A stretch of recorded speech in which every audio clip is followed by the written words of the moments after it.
Oke, selamat siang untuk semuanya. Siang, Pak. Siang, Pak. Oke, di siang hari ini kita akan lanjutkan dengan pokok materi yang terakhir di perkuliahan tentang namanya yaitu rangkaian arus bolak-balik atau rangkaian arus AC. Ini jenis listrik yang ya sangat umum selain DC, AC menjadi sesuatu yang biasa lazim Anda temui dimanapun instalasi rumah Anda, instalasi listrik di luar rumah Anda ataupun yang lainnya juga banyak yang menggunakan AC. Nah, kita akan lihat seperti apa AC itu, gimana cara membangkitkannya, lalu parameter apa aja yang ada dalam sebuah listrik AC, lalu perbedaannya dengan si DC itu seperti apa. Nanti kita akan bahas di pokok materi yang terakhir ini sebelum kita menginjak ke bagian praktikumnya ya. Oke. Oke, ini langsung aja untuk yang ini kita akan mulai dari yang pertama yaitu apa sih inti daripada si listrik AC ini sendiri.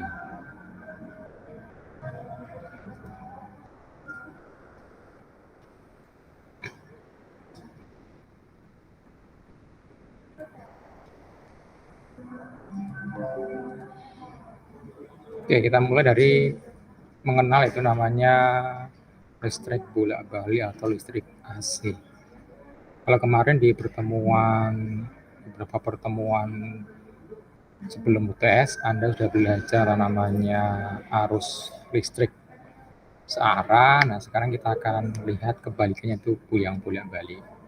Nah, harapannya di sini Anda bisa paham seperti apa listrik bolak-balik itu, lalu bentuknya kayak apa aja, kenapa dia disebut sebagai listrik bolak-balik, lalu gimana parameter tegangan, arus, dan dayanya, lalu berbagai macam rangkaian ataupun komponen yang lazim dipergunakan di listrik bolak-balik ini.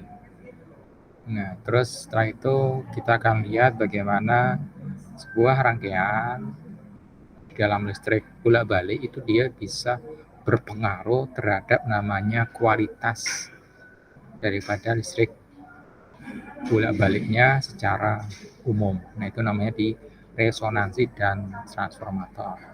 Oke, kita yang pertama dulu. Nah, AC atau listrik AC itu dia punya sesuatu yang khas dibandingkan dengan listrik DC, yaitu namanya fasor. Fasor ini hanya muncul di listrik AC. Listrik DC dia tidak punya fasor. Arahnya selalu konstan, lalu dia sudutnya nggak ada sama sekali. Jadi skalar saja kalau listrik DC. Tapi kalau listrik AC itu dia vektoral. Makanya para ahli membuat bagaimana caranya merepresentasikan listrik AC baik tegangan maupun arusnya ke dalam bentuk piktorial ataupun graphical, muncullah namanya fasor ini. Nah, fasor itu sebuah vektor. Dia digambarkan sebagai vektor 360 derajat, terus arahnya itu dia dari sumbu X positif counterclockwise atau melawan arah jarum jam dimulai dari 0 derajat. Tuh. Terus dia punya kecepatan sudut yang konstan. Sehingga kecepatan sudutnya konstan, maka frekuensinya juga konstan. Nah, ini fasor seperti itu ya. Nah, kalau di Indonesia, listrik AC ini dia punya frekuensi 50 Hz, itu standar di tempat kita. Tapi kalau di negara lain, ada yang listriknya itu 60 Hz, atau di Eropa itu ya 60 Hz. Tapi kalau di Indonesia menganut listrik AC yang 50 Hz. Itulah kenapa kalau Anda lihat alat-alat listrik itu dia punya opsi 50 atau 60 Hz. Itu frekuensi AC-nya. Nah, ini contoh diagram fasor. Nah, diagram fasor itu dia merupakan diagram lingkaran. Nanti kalau yang ini dia digambarkan sebagai seperempat lingkaran ya. Lalu titik pusatnya ini dikasih nama titik O. Lalu yang di arah sini itu dia adalah arus sesaatnya. Ini arus saat ini tidak, ya boleh katakan sih kalau Anda punya alat ukur yang biasa, contoh alat ukur yang ya analog murni, itu Anda melihat yang I ini itu nggak kelihatan. Alat ukur Anda agak buta melihat yang I sesaat ini. Tapi yang dilihat oleh alat ukur Anda itu adalah I yang ini. Ini nanti kita akan lihat ini namanya arus yang sifatnya termasuk arus efektif. Kalau di listrik AC, apapun yang bisa Anda amati menggunakan alat ukur biasa, itu dia yang sifatnya efektif. Nanti kita lihat ada namanya, kalau di AC itu ada efektif, ada nilai efektif, ada nilai maksimal, lalu ada nilai RMS. Itu 3 parameter jenis listrik AC yang berbeda, itu ya. Jadi jangan salah kaprah. Tuh. Ini kita lebih lanjut. Jadi kalau Anda punya alat ukur yang diukur oleh alat ukur Anda itu by default itu cuma hanya yang nampak saja. I besar itu yang nampak. Sedangkan I kecil ini dia tidak nampak sama sekali, nggak kelihatan. Ya, kecuali kalau Anda misalnya ngelihat pakai osiloskop, Anda bisa ngelihat itu I kecil itu. Kenapa? Karena I kecil itu dia bergantung waktu. Jadi frekuensinya 50 Hz, Anda punya praktis periodenya 1/50 Hz, berarti berapa? Ya 20 milidetik. Tuh. Berarti waktunya dari 0 sampai 20 milidetik. Arusnya ya dia ikut itu. I cos omega T. T-nya dari 0 sampai 20 milidetik. Tuh. Jadi kalau Anda lihat di situ cos. Cos itu dia mulai dari mana? Dia mulai dari 1. Cos ketika T-nya 0 ya, 1. Lalu dia akan turun sampai akhirnya mencapai omega T-nya 90 derajat, maka dia akan jadi 0. Nah, setelah itu dia akan minus sampai akhirnya omega T-nya 180 derajat, dia jadi minus 1. Sehingga arusnya min I. Tuh. Sehingga nanti kalau ada gambar, itu akan ada namanya yaitu diagram fasor untuk arusnya dan diagram fasor untuk tegangannya. Itu kalau dalam listrik AC itu dia 2 hal yang sangat berbeda jauh. Ya. Cara ideal bahwasanya ketika tegangan dari sebuah listrik AC itu dia 0, maka arusnya harus dia maksimal. Tuh. Idealnya seperti itu. Kalau Anda punya sesuatu yang ideal seperti itu, maka Anda punya namanya nanti kita lihat namanya COSPI. COSPI ini level efisiensi di listrik AC. Tuh. Ini akan sangat banyak Anda dapatkan efeknya ketika Anda melihat listrik AC dipakai di industrial. Karena di situ dihitung secara finansial dihitung. Tapi kalau kita punya rumah, kita punya sesuatu yang sifatnya personal, listrik AC Anda pakai sendiri, itu sejelek-jeleknya kualitas listrik AC di tempat Anda itu PLN nggak bakal ngitung, nggak bakal ngecas. Tapi kalau di perusahaan atau di pabrik yang menggunakan listrik skala industrial besar, kalau ternyata efisiensi listrik AC di pabriknya itu jelek, ya otomatis PLN-nya nggak ngecas. Kenapa? Karena dia butuh supaya lebih gede lagi. Nah itu. Kalau di PLN nama itu daya imajiner, biaya imajiner. Itulah kenapa kalau di industrial itu kualitas listriknya itu sangat dijaga. Biasanya toleransinya 95% sampai 98%. Tuh, jadi minimal antara arus dan tegangan itu dia perbedaannya sampai 5% tuh ya, maksimal itu aja dijaga. Kenapa? Ya kalau nggak ada jaga ya kecas gede banget. Tuh. Nah, listrik AC itu dia sumbernya macam-macam. Oke. Listrik AC itu dia apapun yang bisa menyediakan tegangan ataupun arus yang berubah-ubah menurut waktu.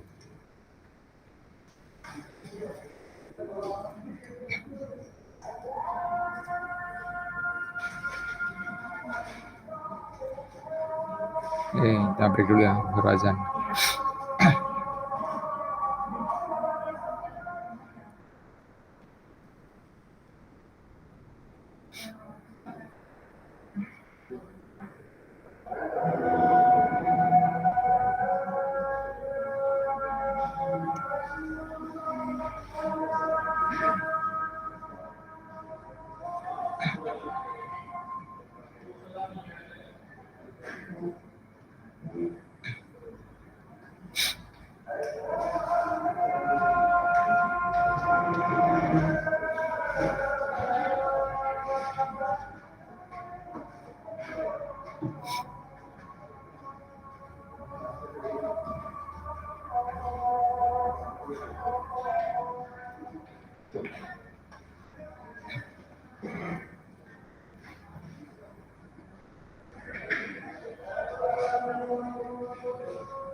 Kita lanjutkan.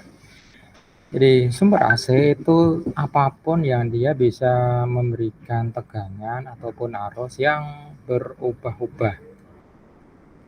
Itu ya, berubah-ubah. Jadi ketika waktunya 0, dia besarnya 0 misalnya. Kalau ketika dia 1 detik berubah besarnya menjadi 3, lalu waktu 2 detik dia berubah menjadi 1,5 dan seterusnya. Asalkan dia berubah-ubah, maka itu bisa Anda sebagai sumber AC. Tuh. Apakah harus sinusoidal? Belum tentu, gitu ya. Jadi Di sini listrik AC itu dia belum tentu bentuknya sinusoidal. Dikatakan di situ sinusoidal itu yang ideal, gitu ya. Jadi jangan salah kaprah.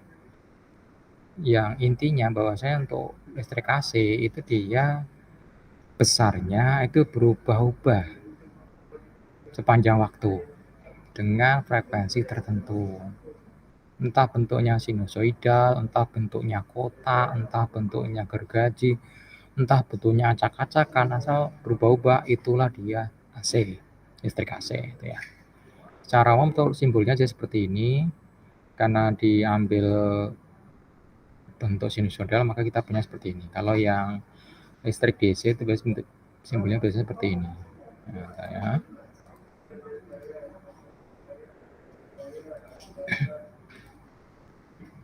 Oke, kalau listrik DC biasanya seperti ini.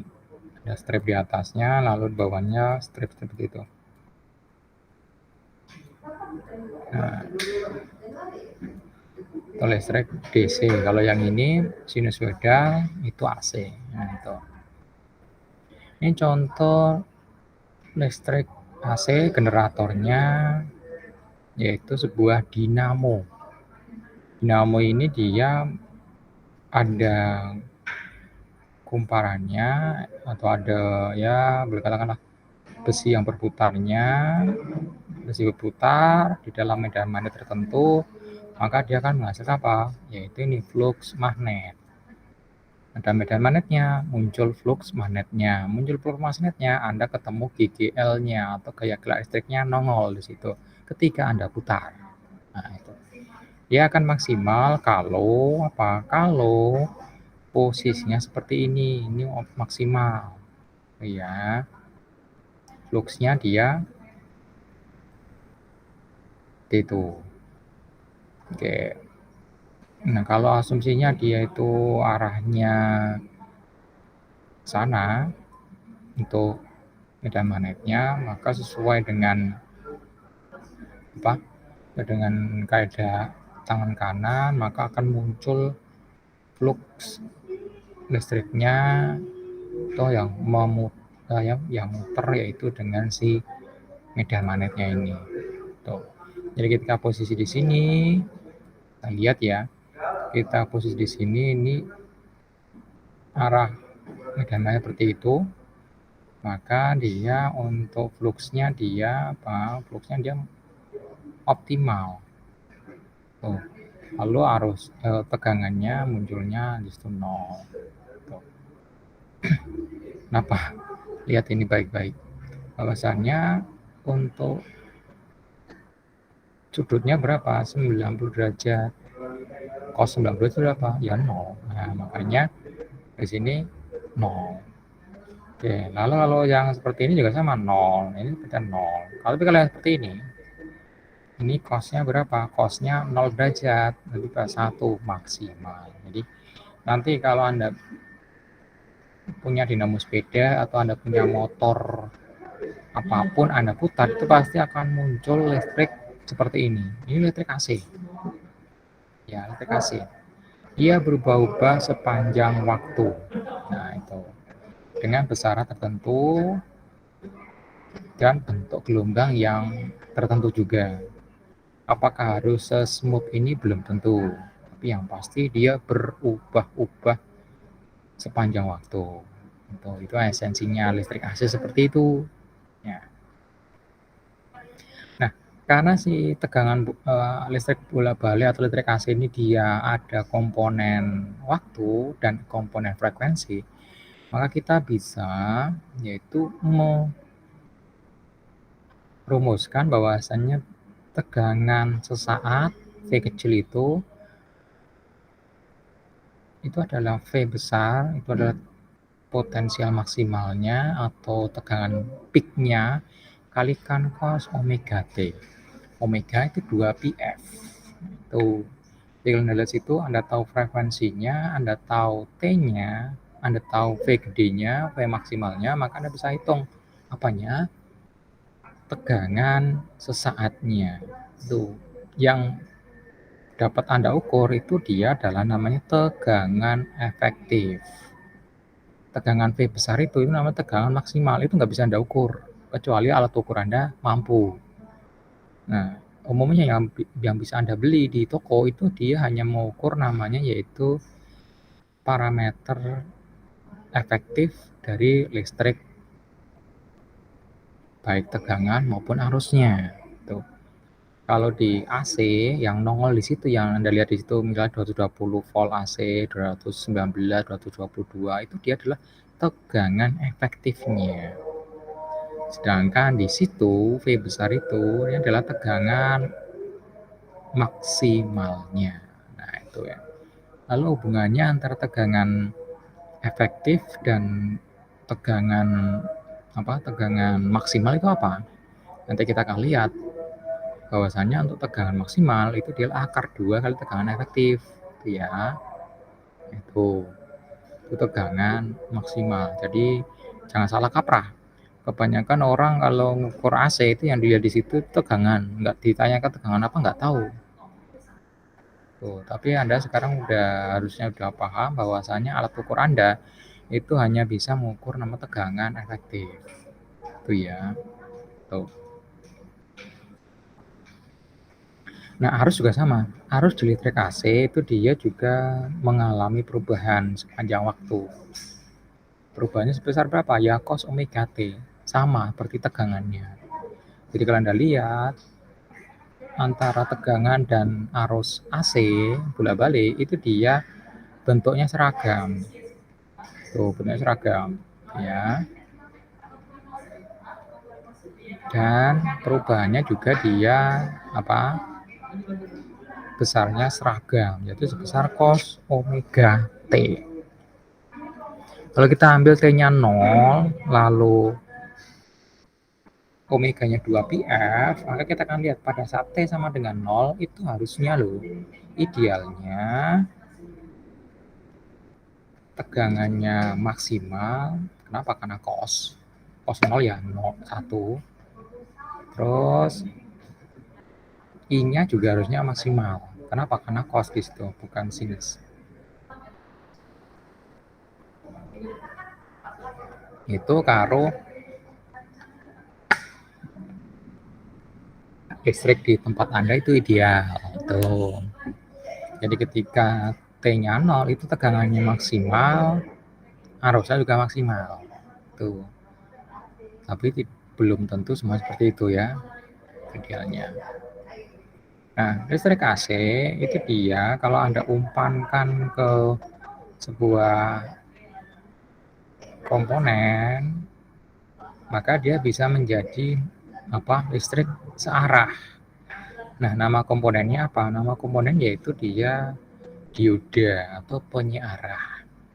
Penyearah dia ada 2 konfigurasi, penyearah setengah gelombang atau half wave rectifier dan penyearah full atau penyearah gelombang penuh atau full wave rectifier. Nah, contoh seperti ini. Ini adalah full wave rectifier. Kenapa dikatakan full wave? Karena konfigurasi penyearah seperti ini dia bisa melewatkan arus ketika fase negatif listrik AC-nya maupun fase positif listrik AC-nya. Sehingga kalau yang ini kita lihat ya, ini fase positifnya lewat. Fase negatifnya itu sekarang diubah menjadi positifnya. Sehingga yang tadinya sinus seperti ini sekarang jadinya dia sinus tapi cuma di atas saja, positif semua. Nah, itu apakah ini termasuk listrik AC? Iya, termasuk listrik AC. Masih AC di situ, cuma fasornya dia sudah sudah sama fasornya, itu fasornya cuma fasor positif saja. Tuh. Yang negatif nggak ada. Ya. Terus G di situ itu dia adalah parameter reratanya atau average-nya. Nah, itu ya. Besar rata itu adalah 2/P kalikan parameter maksimalnya. Kalau di sini diambil arus, maka ya arus ratanya itu adalah 2/pi kalikan arus maksimalnya. Tuh. Jadi kalau di AC nanti kita akan punya beberapa parameter. Ada parameter namanya maksimum atau puncak, ada parameter namanya RMS, root mean square, ada lagi tipe parameter namanya efektif, tadi itu ada lagi namanya tipe parameter yaitu average atau rata ini gitu. Lalu yang selanjutnya ada namanya nilai akar kuadrat atau RMS, yaitu RMS rumusnya 1/2pi. Seperakar 2 aja atau setengah akar 2 kalikan parameternya. Nah, baik untuk I maupun untuk V harus ataupun tegangan itu sama, yaitu besarnya konstantanya 1/2 atau setengah akar 2. Itu kalau Anda mencari RMS-nya. Nah, pertanyaannya apakah bisa diukur RMS ini? Bisa. Kalau alat ukur Anda mendukung. Contoh, Anda punya multimeter yang dia bisa menunjukkan tegangan RMS dari suatu listrik AC. Contoh, Anda bisa lihat pada multimeter flux. Itu multimeter mahal ya itu. Kalau nggak salah harganya 1 juta, standar industri. Dia bisa ngukur yaitu namanya true RMS. Nah, seperti ini. Nah, ini harganya 385 US dollar. Ya, kalikan aja 15, kurang lebih 5 juta. Ini. Nah, itu. Dia bisa mengukur apa? RMS. Yang alat ukur lain itu nggak bisa. Dan ini standar industri ya, aja. Jadi kalau Anda punya multimeter seperti ini ya masuk ke kilang minyak pun nggak masalah, diizinkan. Kenapa? Ini standar industri, flux ini. Makanya harganya mahal, tuh lihat. Hampir 400 US dollar ya, aja ya. Tuh. Dia bisa mengukur RMS, bisa mengukur efektif, dia bisa mengukur maksimal, minimal, dia bisa dia. Nah, itu sangat lengkap dan sangat presisi, itu ya. Oke. Jadi RMS ini bisa diukur, bisa. Tuh. Tapi Anda perlu alat ukur khusus kayak tadi itu. Yang alat ukur biasa, contoh saya kasih alat ukur multimeter biasa itu ya meter digital aja, meter analog misalnya.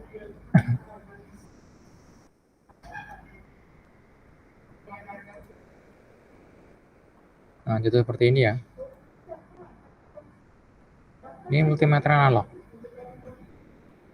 Yang bisa Anda beli murah.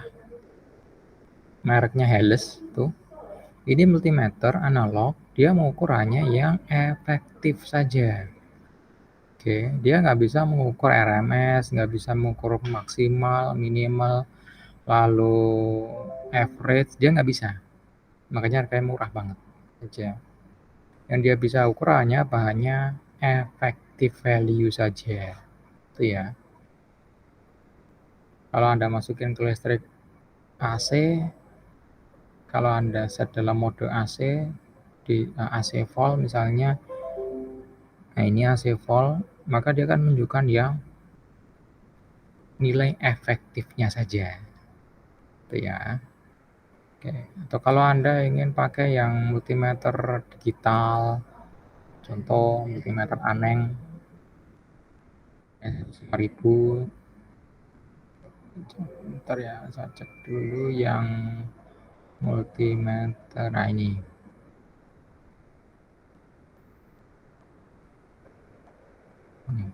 Ini ada RMS-nya ada, tapi dia tidak sepresisi daripada punyanya plug. Tuh. Ini kalau Anda mau beli sih bisa sih. Ini jadi kalau Anda misalnya nanti butuh beli multimeter, Anda bisa pakai yang ini aja. Multimeter Aneng ini. Mereknya memang agak aneh itu aja, tapi dibandingin dengan multimeter lain ini lebih presisi itu aja ya. Oh, harganya 100-an sampai 200-an ribu. Saya beli dulu dapat promo itu 105.000 ini. Dia bisa ngukur RMS, bisa ukur minimal maksimal juga bisa dia. Tuh. Oke. Tapi kalau yang ini kita lihat ya. Ini punya aneh juga sih.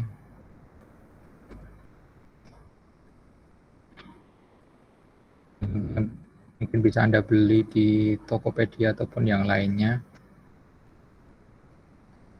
Di toko-toko elektronika biasanya adanya ini. Ini dia nggak bisa RMS dia. Dia cuma bisa ngukur yang efektif saja. Entah itu tegangan, entah itu arus. Itu ya. Oke.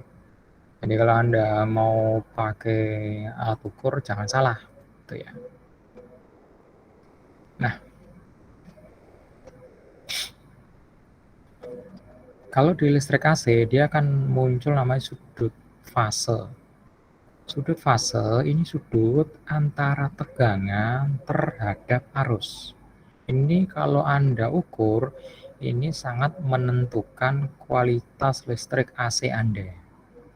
Idealnya antara tegangan dan arus di dalam listrik AC itu dia harusnya sama fasenya.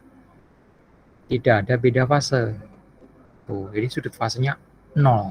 Itu ya. 0 sudut fase itu idealnya. Tapi ya karena berbagai macam beban yang nempel di listrik AC Anda itu tidak ideal, karakteristiknya nggak selalu resistif, maka yang ini si theta ini dia nongol. Ini nongol. Kalau dia cuma sedikit aja bedanya nggak masalah, tapi kadang-kadang bisa sampai drop jauh itu aja. Makanya kualitas listriknya jadi jelek. Loh, bedanya apa? Kalau di industrial ini sangat-sangat krusial, sangat-sangat vital. Tapi kalau di perumahan, di listrik AC Anda pakai sendiri, nggak masalah, nggak dihitung oleh PLN-nya sebagai biaya tarif listrik Anda. Tapi kalau di industrial tadi itu saya katakan, dia dihitung. Jadi kalau di situ sudut fasenya itu dia mendekati 0 derajat alias nggak beda jauh, ya Anda makin sedikit dapat biayanya. Tapi kalau itu fase Anda itu terlampau jauh antara tegangan dan arus, ya Anda kena denda. Kalau di perusahaan seperti itu, kalau di industri ya. Tapi kalau untuk perumahan, untungnya nggak dihitung hal semacam ini. Jadi Anda punya listrik AC dari PLN, Anda colokin kulkas, Anda colokin AC zaman bahula, Anda colokin televisi yang aneh-aneh pun nggak masalah. Tapi konsekuensinya apa? Konsekuensinya itu biasanya di tagihannya itu dia akan bikin besar. Kalau fasenya itu sudah terlalu parah. Fase ini biasanya akan muncul kalau alat Anda itu sudah termasuk alat-alat listrik yang jadul zaman dulu. Contoh AC. AC ini sih paling parah sih, itu aja. Kalau sudah banyak terinstall, kalau cuma Anda di rumah punya AC-nya cuma 2 atau 3 nggak terlalu kerasa. Tapi kalau udah di gedung, misalnya gedung kampus, listrik AC-nya cuman bahula, belum menggunakan AC yang pakai inverter, masih teknologi zaman dulu banyak, jangan tanya, listriknya bisa makan gede, itu aja. Dan akhirnya membengkak untuk biaya listrik bulanannya. Tuh. Kenapa? Ya karena dia mengakibatkan ini. Fasenya berbeda jauh. Nah, listrik AC dia bisa mengalir pada berbagai macam rangkaian. Baik di situ komponen rangkaian yang ada komponen R-nya saja, atau komponen yang ada L-nya saja atau induktornya saja, ataupun rangkaian yang ada kapasitornya saja. baik arus maupun tegangannya dia akan bisa mengalir. Nah, sekarang kita lihat bagaimana kalau listrik AC itu dia mengalir pada sebuah rangkaian yang berisi murni resistif saja. Contoh, Anda punya bola lampu itu murni resistif. Kalau Anda punya listrik AC, Anda kasih beban lampu pijar, bukan lampu hemat energi ya, tapi lampu pijar, bola lampu itu biasa, itu dia murni resistif. Kalau dulu saya ukur itu dia beda fasenya itu nggak sampai 5 derajat, jadi sangat-sangat ideal murni resistif itu aja. Nah, hasilnya apa? Hasilnya ya tidak ada namanya sudut fase, nol. Arusnya mengalir, I kecil dikalikan dengan R besar, itu ya dia adalah tegangannya. Tuh, tegangan AC yang mengalir di situ. Jadi ya tidak ada namanya perubahan fasenya. Jadi kalau Anda lihat PR, iya, PR,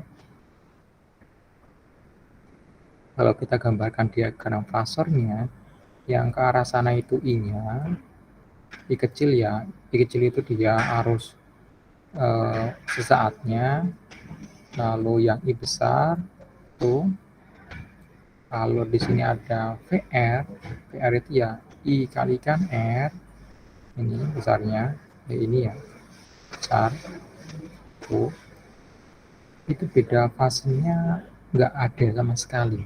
Jadi kalau Anda lihat di sini, ketika titik nol di sini, iya, tegangannya maksimal. Tuh. Ketika arusnya juga maksimal. Nah, itu ya. Jadi sama-sama maksimal, tidak ada beda fase. Beda fasenya 0 derajat. Kalau Anda punya sistem listrik AC yang dia bisa menghasilkan arus dan tegangan yang tidak beda fase secara signifikan, itu ideal. Mendekati ideal lah itu aja ya. Ini kalau resistif. Jadi kalau resistif enak aja. Nggak bakal Anda nemuin namanya beda fase. Kalaupun ada sih paling cuma kecil, nggak sampai menurunkan kualitas listrik AC Anda. Tapi kalau Anda bisa ketemu kapasitor atau induktor, itu segala sesuatunya berubah sama sekali. Contoh kalau kapasitor apa? Motor. Anda punya pompa air di rumah, itu motor. Induktif. Anda punya kulkas, di situ dia induktif campur kapasitif. Tuh. Jadi alat-alat tersebut itu dia bisa membuat kualitas listrik AC Anda itu ancur-ancuran. Ujung-ujungnya apa? Ujung-ujungnya ya listrik AC Anda itu nggak terpakai secara optimal. Nah, kita lihat yang pertama, induktor. Induktor itu mengakibatkan tegangan itu dia leading 90 derajat dengan kapasitornya. Bukan kapasitor, dengan arusnya. Jadi Anda kasih sebuah kapasitor, bukan induktor, lalu Anda kasih listrik AC, maka tegangannya itu akan berbeda sudut 90 derajat dengan arusnya. Tuh. Jadi dia duluan 90 derajat. Pada saat T sama dengan 0. Gitu ya. Tuh, kita lihat ini. Jadi kalau T sama dengan 0, arusnya itu dia optimal, maksimal, mentok di sini, maka pada saat T sama dengan 0, kalau Anda ada rangkaian yang di situ cenderung induktif, maka saat itu tegangannya malah jadi 0. Nah, tuh. Kenapa? Ya cos 90 derajat berapa? Ya 0 cos 90 derajat itu. Ya, bukan sinus ya, tapi 0. Jadi kalau cos 90 derajat ya 0. Tuh. Oke. ini rangkaian yang sifatnya dia apa? Sifatnya dia induktif. Oke. Kalau resistif dia seperti itu, sama-sama maksimal, ya, nggak ada beda fasenya. Kalau dia induktif, maka arusnya leading. Leadingnya berapa derajat? 90 derajat. Ya. Jadi ketika T sama dengan 0, arusnya optimal, tapi tegangannya nggak ada. Nah, nanti akan muncul apa yang namanya reaktansi induktifnya. XL itu adalah omega L atau 2pi FL. Nah, tuh. Jadi kan udah lihat XL-nya itu sebanding dengan frekuensinya. Semakin tinggi frekuensinya maka XL-nya semakin gede. XL itu apa? XL itu dia reaktansi induktif. Kalau dari resistor ya hambatannya. Tuh.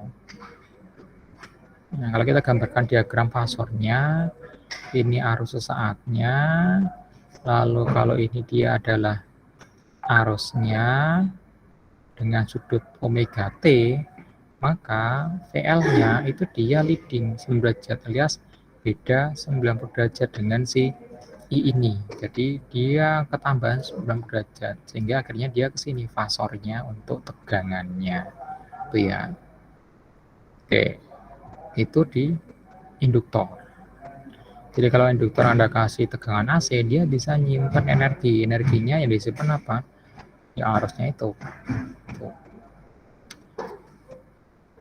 Nah, kalau kapasitor ini kebalikan daripada induktor.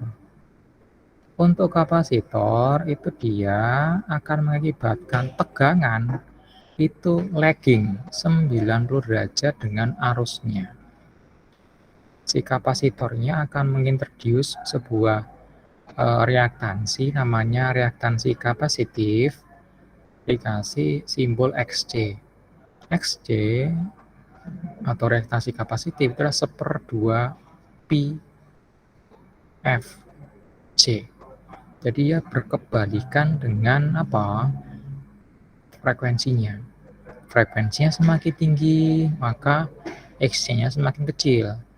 Frekuensinya semakin besar, semakin rendah, maka XC-nya semakin dia besar. Itulah kenapa Anda lewatin arus AC ke dalam sebuah kapasitor, arus DC ke dalam sebuah kapasitor, itu dia nggak bakal bisa lewat. DC itu frekuensinya berapa? Itu frekuensinya 0 Hz. 0 Hz berarti XC-nya berapa? Ya 1/2 pi FC. 1/0 berapa? Tak terhingga. Ya tak terhingga. Itu ya. Makanya kalau Anda lewatkan sebuah arus DC ke dalam sebuah kapasitor, itu ya nggak bakal lewat sama sekali. Dia ngeblok. Nah, itu ya.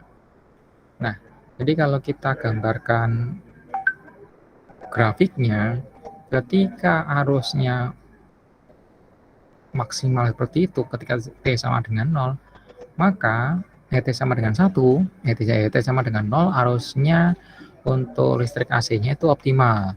Tetapi pada saat itu, untuk tegangannya, dia lagging 90 derajat. Berarti apa? 90 derajat. Jadinya 0. Nah, jadinya tegangannya 0. Ya, itu ya. Ini yang kapasitif. Jadi kalau kita gambarkan fasornya, ini I sesaatnya, lalu kita punya I yang nongol dengan sudut omega T, maka tegangannya itu lagging, ketinggalan. Jadi kalau lagging ya dia ke sini. Sebesar berapa? 90 derajat. Sehingga kita punya tegangan AC-nya itu fasornya ke bawah seperti ini. Jadi kalau kalau resistif itu dia tidak mengubah sudut fase, kalau induktor dia menyebabkan tegangannya leading 90 derajat.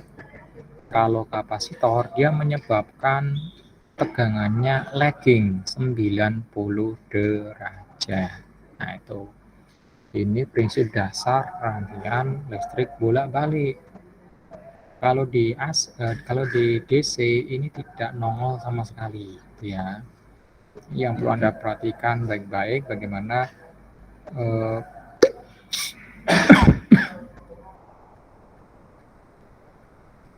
perilaku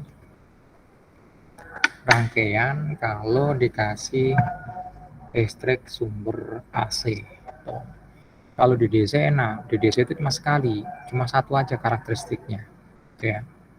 Dia nggak bakal mengubah sama sekali beda fasenya. Tapi kalau udah kemasukan AC ya agak repot untuk proses analisisnya. Kenapa? Karena sangat dinamik, ya. Makanya kita mulai dari yang dasar dulu.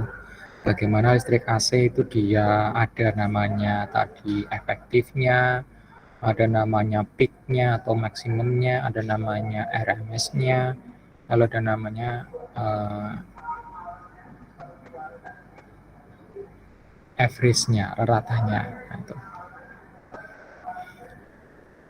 Lalu yang ini bagaimana listrik AC itu dia melewati rangkaian yang di situ murni resistor, lalu ada murni kapasitor, lalu ada murni induktor. Setiap komponen dia akan menyumbang perbedaan fase terhadap si listrik AC yang Anda umpankan. Nah, seperti itu ya.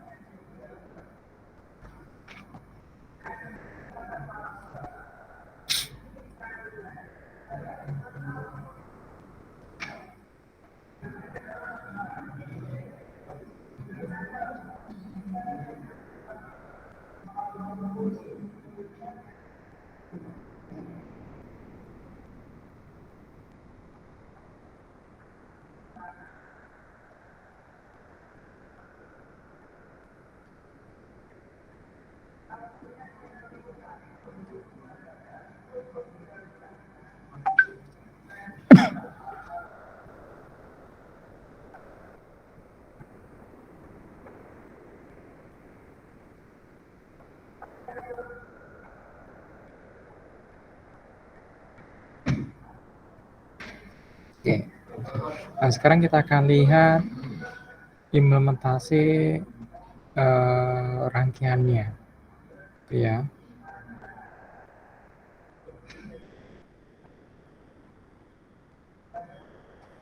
Nah, secara umum untuk listrik AC rangkaiannya merupakan gabungan antara resistif, kapasitif, dan induktif. Pasti ada tiga itu. Mana yang dominan, ya Anda bisa menentukan dengan melihat reaktansinya, itu ya, total reaktansinya.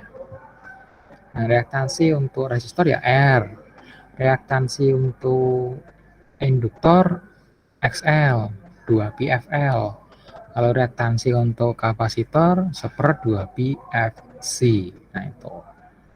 Nah, dari situ kita bisa hitung untuk tegangannya. Tegangannya dia adalah akar kuadrat tegangan di R Anda kuadratkan ditambah tegangan di L dikurangi dengan tegangan di C Anda kuadratkan. Kenapa dikurangi tegangan di C? Ingat, C kapasitor itu membuat tegangannya lagging. Tuh. Jadi kenapa di situ VC-nya itu minus ya? Karena dia si kapasitor itu secara karakteristik dia membuat tegangan AC itu dia lagging. Tuh, dibandingkan dengan si induktor. Oke.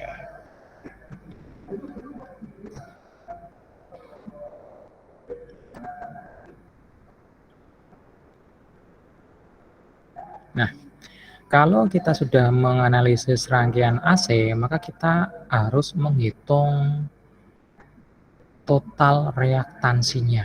Karena kita nggak bakal tahu, nggak bisa memastikan bahwasannya di rangkaian Anda itu hanya murni resistif kah, atau di situ ada induktornya kah, ataukah di situ ada kapasitornya. Jadi kalau Anda menghitung resistansi rangkaian listrik AC, Anda ngomongin resistansinya sekian, salah. Yang benar impedansinya. Impedance itu dia adalah gabungan antara hambatan yang diakibatkan oleh resistor digabungkan dengan hambatan yang diakibatkan oleh induktor dikurangi dengan hambatan yang diakibatkan oleh kapasitor. Rumusannya ya R kuadrat plus XL min XC kuadrat. Itulah namanya impedansi. Semua rangkaian elektronika itu secara dasar itu dia memberikan parameter total resistansinya itu dalam bentuk impedans seperti ini. Kenapa ya? Rangkaian elektronika, rangkaian listrik itu dia tidak hanya isinya resistor, tapi di situ campur aduk antara induktor dan kapasitor. Nah, lalu bagaimana Anda menentukan apakah ada perubahan beda fase antara tegangan dan arus di rangkaian listriknya. Nah, kita bisa tentukan dengan apa? Mengetahui besar resistive value-nya dengan besar reaktansi induktifnya dan reaktansi kapasitifnya. Tuh. Sehingga nanti Anda akan mendapatkan apa? Beda fasenya. Nah, ini. Jadi tangan beda fasenya itu adalah omega L minus 1/, omega C per N. Tuh. Kalau ternyata didapatkan sudut beda fasenya itu dia 0 derajat, ya udah. Atau kurang dari 5 derajat, itu bagus. Mendekati ideal tadi ya.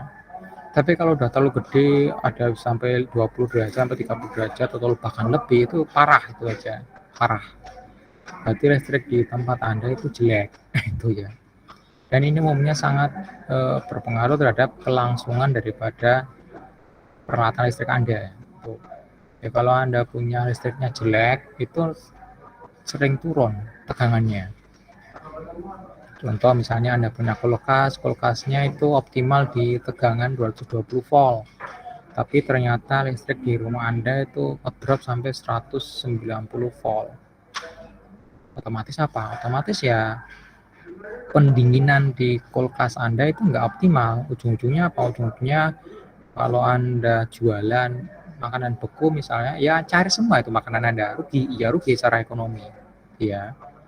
Makanya kualitas listrik AC itu dia sangat berpengaruh. Tuh. Nah, dengan mengetahui karakteristik listrik AC di rumah Anda misalnya, maka Anda bisa menentukan apakah di tempat Anda itu jelek kualitas listrik AC-nya apakah bagus. Itu aja. Oke. Dan karena beda fase ini sangat bergantung terhadap reaktansi induktif dan reaktansi kapasitif, maka dia juga sangat bergantung terhadap karakteristik bebannya. Jadi kalau listrik AC Anda kasih beban semua resistif ya ideal saja. Beda sudutnya paling-paling nggak sampai 5 derajat. Tapi kalau di situ udah ada nempel berbagai macam beban yang dia sifatnya induktif, lalu Anda kasih lagi beban yang sifatnya kapasitif, Anda kasih lagi beban yang sifatnya induktif lagi dan seterusnya, maka otomatis ya beda fasenya bisa berubah jauh. Nah, itu.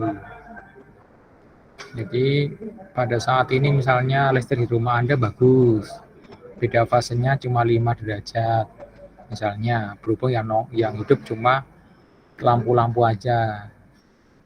Tapi setelah AC-nya Anda hidupin, ya hancur-hancuran itu listrik di rumah Anda. Beda fasenya bisa lebih besar itu aja ya. Tuh. Kalau AC di tempat Anda itu AC model lama, biasanya seperti itu. Tapi kalau model baru yang pakai inverter itu boleh katakan sih sudah mengkompensasi perubahan impedansi listrik AC-nya. Jadi ya lebih hemat aja sih. Ya itulah kenapa kalau mereka ngeklaim produsen AC kalau menggunakan inverter itu dia lebih bagus, ya memang benar. Karena dia mengkompensasi perubahan impedansi listrik AC yang menjadi suplainya dia. Dia bisa itu. Tapi kalau yang pakai AC konvensional agak susah aja ya. Ya dia nggak ada pengendalinya yang pinter. Oke.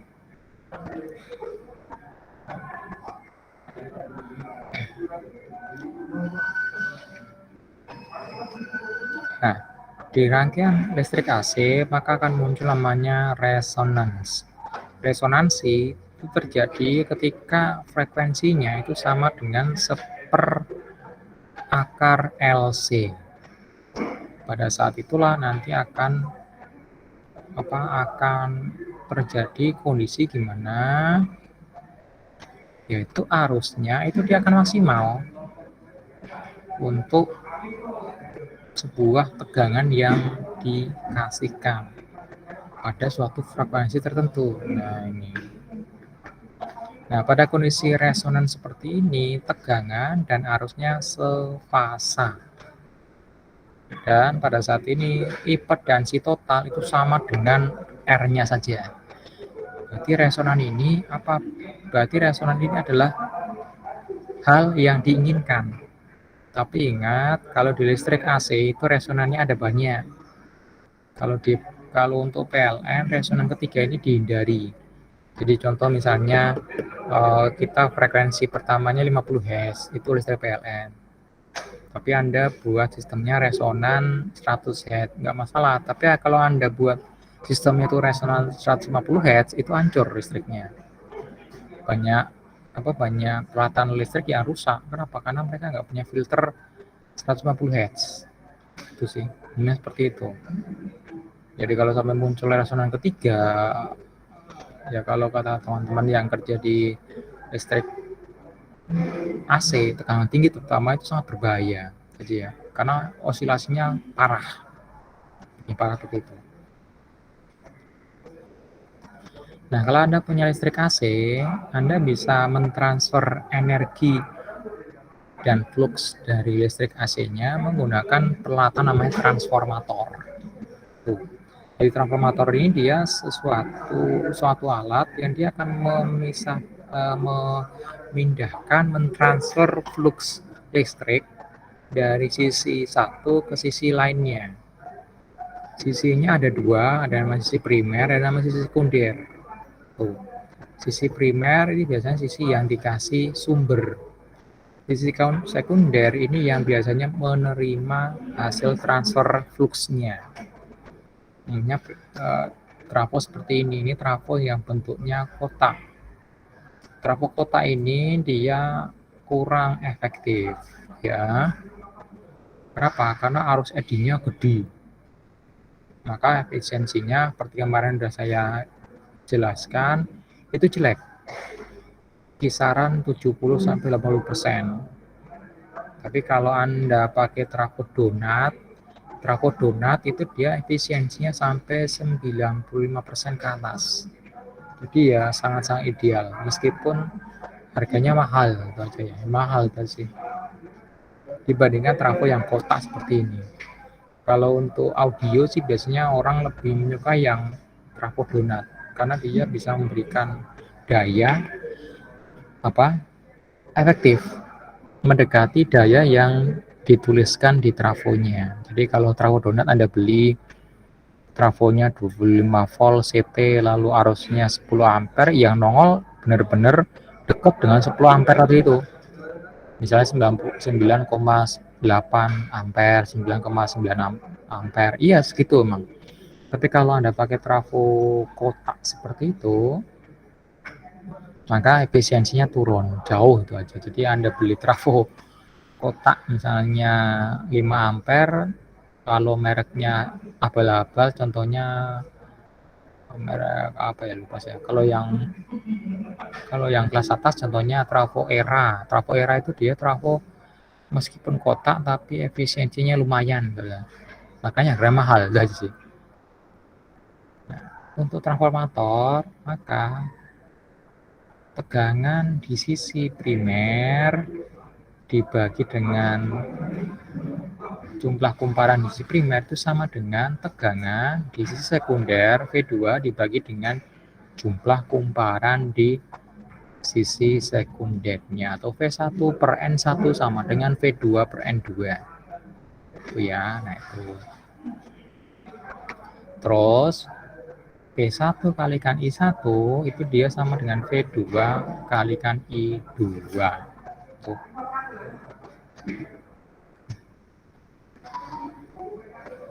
Nah, oke.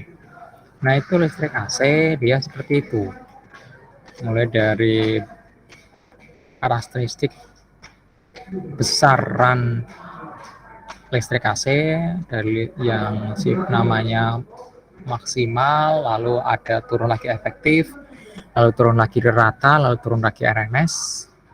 Tuh. Sampai bagaimana listrik AC itu dia berpengaruh terhadap berbagai macam komponen elektronika, mulai dari resistor, kapasitor, lalu induktor. Lalu bagaimana untuk yaitu namanya efek dari rangkaian-rangkaian tersebut terhadap kualitas listrik AC-nya sendiri. Nah, itu harus bolak-balik seperti itu. Jadi lebih kompleks daripada arus yang searah. Itu ya.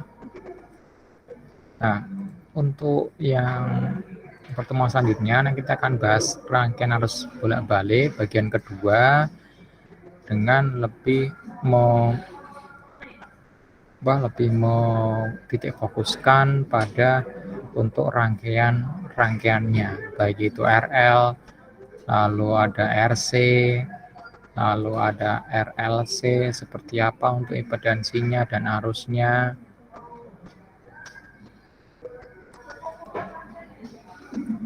Lalu resonansinya dan hubungan antara efektif, RMS, maksimum, dan rata itu seperti apa hubungannya ya. Oke.